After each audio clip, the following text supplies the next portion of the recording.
Okay, നമുക്ക് അടുത്ത പ്രോബ്ലത്തിലോട്ട് പോവാം. Find the power of the combination of convex lengths. So convex lengths നമ്മൾ ഇതാണ് പറഞ്ഞത് അല്ലേ. കോൺവെക്സ് ലെങ്സിൻ്റെ ഫോക്കൽ ലെങ്ത് നമുക്കറിയാം. ഇവിടെ കൂടി ലൈറ്റ് വന്നാൽ ഫോക്കസ് ചെയ്ത് ഇങ്ങോട്ടാണ് പോണത്.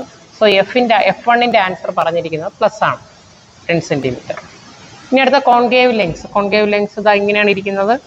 അത് നമുക്കറിയാം, പ്രിൻസിപ്പൽ ആക്സസിന് പാരലലായിട്ട് ലൈറ്റ് വന്നാൽ ഡൈവേർജ് ചെയ്ത് പോകും. സോ അതിൻ്റെ ഫോക്കസ് ഇങ്ങോട്ടാണ് വരുന്നത്. അപ്പോൾ ഒപ്റ്റിക് സെൻറ്ററിൽ നിന്ന് ലെഫ്റ്റിലോട്ടാണ് പോകുന്നത്. സോ F2-ൻ്റെ ആൻസർ മെഷർ ചെയ്യുള്ളത് മൈനസ് ഇങ്ങോട്ട് പോയതുകൊണ്ട്. അത് എത്രയാണ് പറയുന്നത്? -20 സെൻറ്റിമീറ്റർ. നമ്മുടെ അടുത്ത് പവറാണ് കണ്ടുപിടിക്കാൻ പറഞ്ഞത്. സോ പവർ കണ്ടുപിടിക്കാൻ നമുക്ക് ആദ്യം എഫ് കണ്ടുപിടിക്കാം.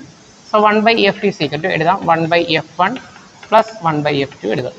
സോ 1/F F1-ൻ്റെ ആൻസർ 10 ആണ്, പ്ലസ് F2-ൻ്റെ ആൻസർ പറഞ്ഞിരിക്കുന്നത് -20 ആണ്. സോ ഈ പ്ലസ് ഇൻറ്റു മൈനസ് ചെയ്താൽ എന്താവും? -/20. നിങ്ങൾക്ക് ക്രോസ് മൾട്ടിപ്ലിക്കേഷൻ നടത്താം, അല്ലെങ്കിൽ ഡിനോമിനേറ്റർ സെയിം ആക്കാം. അപ്പോൾ ക്രോസ് മൾട്ടിപ്ലിക്കേഷൻ നടത്താം, അതാണ് എളുപ്പം തോന്നുന്നു. അപ്പോൾ 1 × 20 ചെയ്താൽ 20 മൈനസ് ഈ 1-നെ 10 കൊണ്ട് മൾട്ടിപ്ലൈ ചെയ്താൽ 10 / ഇതിന് ഇങ്ങോട്ട് മൾട്ടിപ്ലൈ ചെയ്യാം. 10 × 20. എൻ്റെ ആൻസർ പറ. 20 നിന്ന് 10 കുറച്ചാൽ 10 ആണ്. / 10 × 20 ചെയ്താൽ 200. 1/F ആണ് കണ്ടുപിടിച്ചത് അല്ലേ. സോ ഫോക്കസ് കണ്ടുപിടിക്കാൻ ഇതിനെ തിരിച്ചെഴുതുക. 200/10 എന്ന് കിട്ടും. ഇതും വെട്ടിപ്പോയി കഴിഞ്ഞാൽ 20 സെൻറ്റിമീറ്റർ എന്ന് കിട്ടും.